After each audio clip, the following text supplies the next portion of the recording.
क्या हाल है दोस्तों। मेरा नाम है श्रेयस और आज हम सीखने वाले हैं लीनियर रिग्रेशन को आर प्रोग्रामिंग लैंग्वेज में कैसे रन करना है। अगर आप मशीन लर्निंग सीख रहे हो तो लीनियर रिग्रेशन जनरली वो पहला एल्गोरिदम है जिससे आप अपने आप को इंट्रोड्यूस करोगे। और लीनियर रिग्रेशन क्या है? लीनियर रिग्रेशन एक प्रिडिक्टिंग एल्गोरिदम है जहाँ पे आप कई सारे इंडिपेंडेंट वेरिएबल्स का इस्तेमाल करोगे और एक चीज़ को प्रिडिक्ट करने की कोशिश करोगे। तो जनरली सबसे कॉमन एग्जांपल दिया जाता है हाउसिंग का। तो मेरे पास हाउसिंग का ही ये डेटा है जहाँ पे ये डेटा है बाय द वे कैलिफोर्निया का और मेरे ख्याल में सन 1990 का। और हर डेटा पॉइंट यहाँ पे कैलिफोर्निया में एक हाउसिंग ब्लॉक को रिप्रेजेंट करता है। तो फॉर एग्जांपल ये जो पहला ब्लॉक है यहाँ पे लॉन्गिट्यूड लैटिट्यूड इन्फॉर्मेशन दी गई है जो हमारे मतलब की ज़्यादा नहीं है। मतलब की इन्फॉर्मेशन है हाउसिंग मीडियन एज, यानी कि इस ब्लॉक में मीडियन बेसिस पर हमारे हाउसेस की उम्र है 17 साल। टोटल नंबर ऑफ कमरे है 1145, total number of bedrooms 209 and so on. और हमारी जो मेन वेरिएबल है वो है मीडियन हाउस वैल्यू, यानी कि इस ब्लॉक में सारे घरों को यदि बेचने की कोशिश की जाए तो बदले में इतने पैसे मिलेंगे डॉलर्स में। यानी कि यहाँ पे कुछ $1.5 मिलियन, यहाँ पे कुछ $2.5 मिलियन एंड सो ऑन। यहाँ पे सारी वैल्यूज़ दी गई हैं।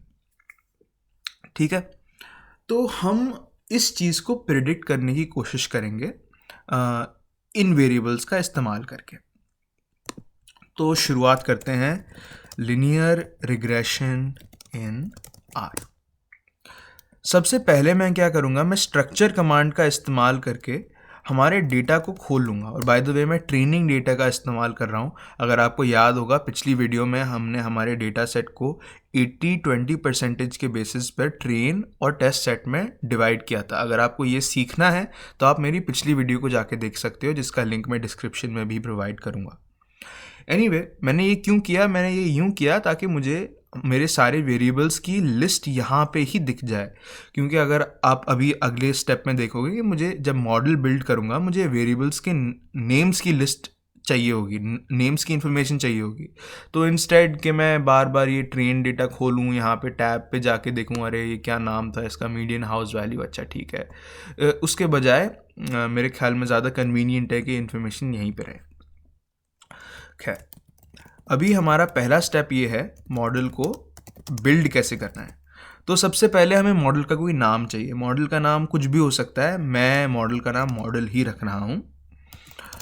अब मॉडल के अंदर क्या इन्फॉर्मेशन जाएगी? सबसे पहले हम LM दबाएंगे जिससे हम लीनियर रिग्रेशन को रन करेंगे। LM दबाते ही हमें यहाँ पे येलो में कुछ इन्फॉर्मेशन दिखेगी, यानी कि हमें इस फंक्शन का कैसे इस्तेमाल करना है। तो अगर आप देख सकते हैं सबसे पहले यहाँ पे लिखा है फॉर्मूला, यानी कि सबसे पहले हमें हमारे फॉर्मूला को लिखना है। और फॉर्मूला क्या होगा? अगर आपने स्कूल में या कॉलेज में ये फॉर्मूला देखा होगा y=mx+b, तो बेसिकली यही फॉर्मूला का हम इस्तेमाल यहाँ पे भी कर रहे हैं, जहाँ पे y हमारा है डिपेंडेंट वेरिएबल और x है हमारे इंडिपेंडेंट वेरिएबल। जैसे कि मैंने पहले कहा y की वैल्यू होगी मीडियन। मैं इसको कॉपी भी कर सकता हूँ, आप देखो इसकी यूटिलिटी आपको शायद समझ में आ रही होगी। तो median house value tilde sign, जिसका बेसिकली मतलब है इक्वल टू टिल्डा साइन। अभी मैं चाहूँ तो ये सारे वेरिएबल्स का इस्तेमाल कर सकता हूँ, लेकिन मैं क्या करूँगा, मैं सिर्फ 2 वेरिएबल्स का इस्तेमाल करूँगा, टोटल रूम्स प्लस क्या करते हैं, चलो मीडियन इनकम का इस्तेमाल करते हैं, मीडियन इनकम। अभी दूसरा स्टेप क्या है? दूसरा स्टेप ये है कि हमें स्पेसिफाई करना है कि ये फॉर्मूला कौन से डेटा फ्रेम पे रन करेगा। तो डेटा इक्वल्स टू, हमारे डेटा फ्रेम का नाम है, यहाँ पे आप देख सकते हैं डेटा फ्रेम का नाम है ट्रेन। तो डेटा इक्वल्स टू ट्रेन। अब हमारा मॉडल हो चुका है रन बिना किसी एरर्स के साथ, which is very good news. अभी स्टेप 2 क्या है हमारा? View the model. तो इसको हम कैसे करेंगे? सबसे पहले हम समरी लिखेंगे ब्रैकेट्स, और ब्रैकेट्स के अंदर हम हमारे मॉडल का नाम भरेंगे। अब आप देख सकते हैं कि आपको बहुत सारी इन्फॉर्मेशन दी गई है यहाँ पे। जैसे कि सबसे पहले हमारा फॉर्मूला क्या था, median house value equals to total rooms plus median incomes using the data train. उसके बाद रेजिडुअल्स के बारे में कुछ इन्फॉर्मेशन दी गई है जो हमारे ज़्यादा मतलब की नहीं है। मतलब की इन्फॉर्मेशन यहाँ पे है भाई साहब, ये कोएफिशिएंट्स वाली जो इन्फॉर्मेशन है सबसे ज़्यादा मतलब की इन्फॉर्मेशन यहाँ पे है। तो सबसे पहले आप देखोगे कि इंटरसेप्ट यानी कि हमारा जो बायस टर्म है उसके बारे में कुछ इन्फॉर्मेशन दी गई है। यानी कि अगर हमारे टोटल नंबर ऑफ रूम्स और मीडियन इनकम दोनों ही ज़ीरो हों, यानी अगर किसी ब्लॉक में कोई कमरे ही ना हों और लोगों की कोई इनकम ही ना हो, तो और उसके वहाँ पे घरों को बेचने की कोशिश की जाए तो हमें बदले में मिलेंगे 44,478। और मैं जानता हूँ आप सोच रहे होगे इस वक्त कि यार इसका कोई, इस बात का कोई मतलब नहीं बनता, किसी ब्लॉक में अगर कोई कमरे नहीं है और लोगों की इनकम ही नहीं है तो घर की रकम कैसे मिल सकती है, और ये बहुत ही लेजिटिमेट सवाल है। लेकिन ये क्योंकि स्टेटिस्टिक्स है तो हमें इन्फॉर्मेशन मिलती है, क्योंकि ताकि इससे मॉडल में कुछ फ्लेक्सिबिलिटी आती है। कहने का मतलब ये है कि रियलिस्टिकली ये सिनेरियो कभी नहीं होगा कि अगर आपके पास ज़ीरो रूम्स हैं और ज़ीरो इनकम है और आपको इंटरसेप्ट ही आपकी वाई वैल्यू होगी। ये रियलिस्टिकली कभी नहीं होगा, ये बस स्टेटिस्टिक्स में हमारे पास ये इन्फॉर्मेशन है, ठीक है। उसके बाद हमारे पास टोटल रूम्स की इन्फॉर्मेशन है, यानी कि अगर किसी ब्लॉक्स में टोटल रूम्स की वैल्यू एक यूनिट से बढ़े, यानी कि हमारे पास फ़र्ज़ करो कुछ 40 रूम हैं और वो 41 रूम्स हो जाते हैं, तो हमारी जो मीडियन हाउस वैल्यू है वो $0.19 यानी कि 19 सेंट से कम होगी। और अगेन ये ज़्यादा इंट्यूटिव आइडिया नहीं है। आप सोच रहे होगे कि अगर कमरे बढ़ें तो घर की कीमत कम कैसे हो रही है। तो अगेन ये एक सवाल है जिसके बारे में आप थोड़ी देर सोच सकते हो, विचार करो कि ऐसा क्यों हो रहा है। क्या ये वेरिएबल एक्चुअली सच बता रहा है हमें? क्या ये वास्तव में ऐसी चीज़ हो रही है कि हमारे अगर कमरे बढ़ रहे हैं तो हमारी घर की वैल्यू कम हो रही है? क्या इसका कोई मतलब है या मतलब नहीं है? तो ये विचार आपको खुद अपने आप ही करना होगा। तो सोचिए इसके बारे में ज़रा। और अंत में हमारा जो दूसरा इंडिपेंडेंट वेरिएबल था यानी कि मीडियन इनकम, ये कह रहा है कि अगर हमारी मीडियन इनकम एक यूनिट से बढ़ती है, यहाँ पे ध्यान रखें मैंने एक यूनिट बोला है, $1 नहीं, क्योंकि हमारा अगर आप ट्रेन डेटा खोलेंगे तो मीडियन इनकम यूनिट्स में दी गई है, डॉलर्स में नहीं दी गई है। मीडियन हाउस वैल्यू डॉलर्स में दी गई है, लेकिन ये इन्फॉर्मेशन डेसिमल्स में दी गई है, 4 पॉइंट समथिंग। इसका ये मतलब नहीं है कि इस पूरे ब्लॉक में लोगों की मीडियन इनकम है $4 नहीं है, एक यूनिट है। तो यदि ये 4 से बढ़कर 5 हो जाता है तो हमारी मीडियन हाउस वैल्यू कैसे अफेक्ट होगी? तो हमारी मीडियन हाउस वैल्यू $41,969 से बढ़ेगी, ठीक है। उसके बाद हमारे पास ये इन्फॉर्मेशन है स्टैंडर्ड एरर और टी वैल्यू के बारे में, जिसे हम फिलहाल एड्रेस नहीं करेंगे, ठीक है। हम एड्रेस करेंगे पी वैल्यू को। पी वैल्यू सबसे ज़्यादा इम्पॉर्टेंट चीज़ है आपको समझने के लिए। तो पी वैल्यू, इसका बेसिक फंडा ये है कि अगर पी वैल्यू आपकी बड़ी है तो आपका वेरिएबल सिग्निफिकेंट नहीं है, यानी कि वो मॉडल को इम्प्रूव नहीं कर रहा है, मॉडल को बेहतर नहीं बना रहा है, बल्कि ख़राब कर रहा है मॉडल को। अगर आपकी पी वैल्यू छोटी है तो वो वेरिएबल बहुत अच्छा है। और इसको समझने के लिए आर लैंग्वेज में हमारे पास ये कोड्स की बेसिक इन्फॉर्मेशन भी है। यदि कोई वेरिएबल 3 स्टार हो, जैसे इस मीडियन इनकम के पास 3 स्टार हैं, तो उसकी पी वैल्यू लगभग 0 ही होगी। तो यहाँ पे आप देख सकते हैं ये वैल्यू बेसिकली 0 ही है। 2 times 10 raised to the power -16 is basically 0, right. उसके बाद अगर 2 स्टार हों तो उसकी पी वैल्यू होगी 0.001, which is still very good, which is still very very low value.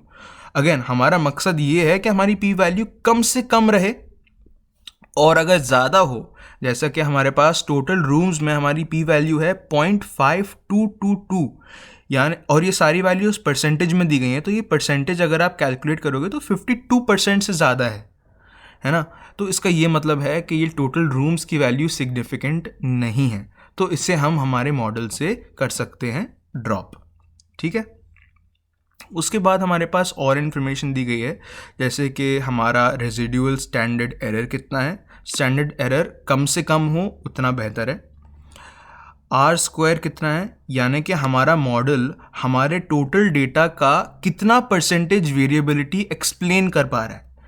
Basically हमारे डेटा में कुछ वेरिएशन है, कुछ वेरिएबिलिटी है, उस टोटल वेरिएबिलिटी को हम कितने परसेंटेज से, कितनी प्रोबेबिलिटी से एक्सप्लेन कर पा रहे हैं। फिलहाल हमारा मॉडल हमारे डेटा को अराउंड 47% एक्सप्लेन कर पा रहा है, which is not very very good.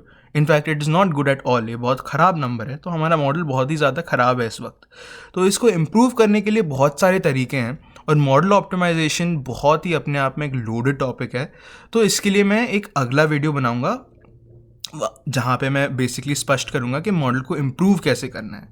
लेकिन फ़िलहाल हम क्या कर सकते हैं?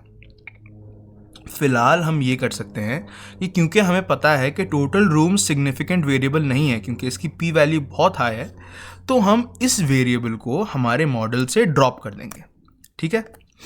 अभी हम एक नया मॉडल बनाएंगे जहाँ पे median house value equals to median income, और बस एक ही वेरिएबल के साथ ये सिंपल लीनियर रिग्रेशन मॉडल हम रन करेंगे।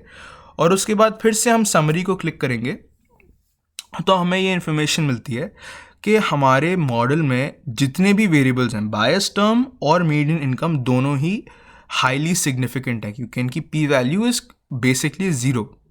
तो ये थोड़ा एक इम्प्रूवमेंट हुआ। यहाँ पे हम हमारे मॉडल ऑप्टिमाइजेशन को करते हैं समाप्त। हालांकि अभी पी वैल्यू अभी भी बहुत कम है, तो इम्प्रूवमेंट करने के लिए बहुत हमें और डेटा की ज़रूरत है, हमें और वेरिएबल्स की ज़रूरत है, और वेरिएबल्स के साथ साथ वेरिएबल्स को कुछ वेरिएबल्स को ट्रांसफॉर्म करने की ज़रूरत है। तो ये सारी चीज़ें हैं जो हम अगली वीडियो में बात करेंगे इसके बारे में। ठीक है। अभी स्टेप 3 क्या है? स्टेप 3 है प्रिडिक्ट करना। अभी ये मॉडल तो हमने बना लिया, अब इसका इस्तेमाल कैसे होगा? इसका इस्तेमाल होगा प्रिडिक्ट फंक्शन के थ्रू। तो हम सबसे पहले लिखेंगे प्रिडिक्ट ओपन ब्रैकेट्स। अब यहाँ पे दो चीज़ें जाएंगी। सबसे पहली चीज़ हमारा मॉडल। तो मॉडल का नाम क्या था? मॉडल का नाम था मॉडल। तो सबसे पहले मॉडल लिख लेते हैं, कॉमा। उसके बाद हमारा कुछ नई इन्फॉर्मेशन चाहिए हमें। हम प्रिडिक्ट क्या किसके आधार पे कर रहे हैं? मीडियन इनकम के आधार पे कर रहे हैं। तो मीडियन इनकम क्या है? तो मीडियन इनकम की वैल्यू हम टेस्ट सेट से लेते हैं। ये रहा हमारा टेस्ट सेट, और यहाँ पे पहली वैल्यू है मीडियन इनकम की 3.9191। तो हम इसको कॉपी कर लेते हैं और हम लिखेंगे मीडियन इनकम इक्वल्स टू 3.9191। ठीक है। अब क्योंकि प्रिडिक्शन के लिए ज़रूरी है कि जिस चीज़ पे हम प्रिडिक्ट कर रहे हैं वो एक डेटा फ्रेम हो, तो हम यहाँ पे डेटा फ्रेम लिख देंगे और इस चीज़ को ब्रैकेट्स में हम स्टोर कर लेंगे। ठीक है। तो होपफुली यहाँ तक बात सारी क्लियर है। हम बेसिकली मॉडल का इस्तेमाल कर रहे हैं प्रिडिक्ट करने के लिए, मीडियन हाउस वैल्यू को प्रिडिक्ट करने के लिए, जहाँ पे मीडियन इनकम हमें दी गई है 3.9191।